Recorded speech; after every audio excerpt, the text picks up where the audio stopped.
what would drive thousands of ordinary people to take to the streets, smashing windows, burning castles, and storming prisons.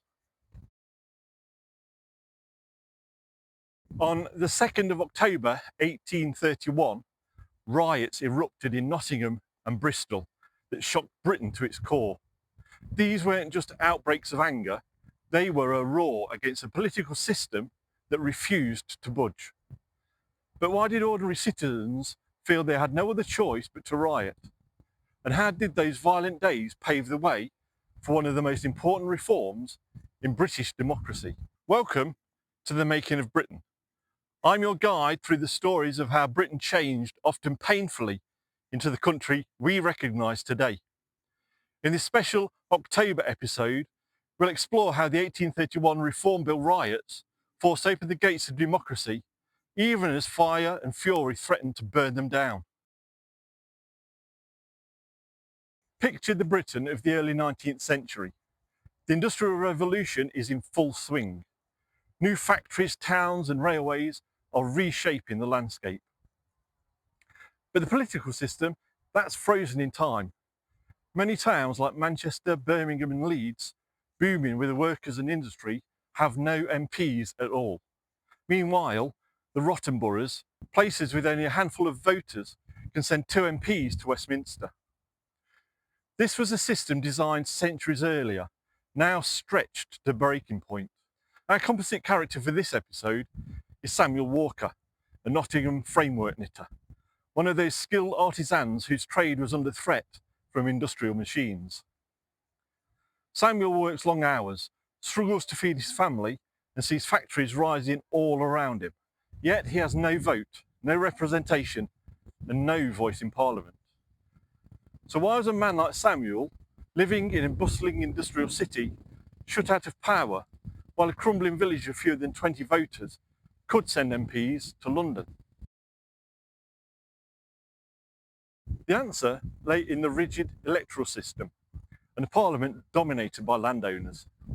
By the 1820s, demands for the reform were growing louder. Radicals, industrialists and workers called for it change. When the Whig government under Earl Grey introduced the Reform Bill in 1831, it promised to abolish rotten boroughs and give representation to the new towns. But the House of Lords rejected it. For Samuel and thousands like him, that rejection was a final insult. To them, it meant that the old order, the aristocracy and landowners, had no intention of ever letting the new Britain have a say. So how does disappointment turn into anger and then into open revolt? On the 2nd of October 1831, Nottingham exploded. Protesters gathered in the marketplace shouting, "Down with the boroughmongers." Windows were smashed, shops looted. The fury then turned on Nottingham Castle, the symbol of aristocratic power. The Duke of Newcastle, a vocal opponent of reform, owned the castle. Protesters set it ablaze, and the flames lit up the night sky. For Samuel, this wasn't just destruction. It was a symbolic act. He and others saw the castle burn as a message. If Parliament would not hear them, they would make themselves heard.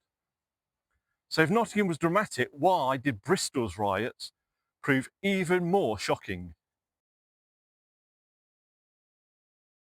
In Bristol, anger boiled over when the city's recorder, Charles Wetherell, a fierce opponent of reform, came to town.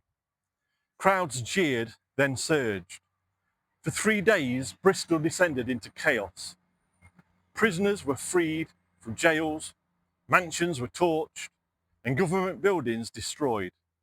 At one point, over 100 houses burned, and smoke hung over the city.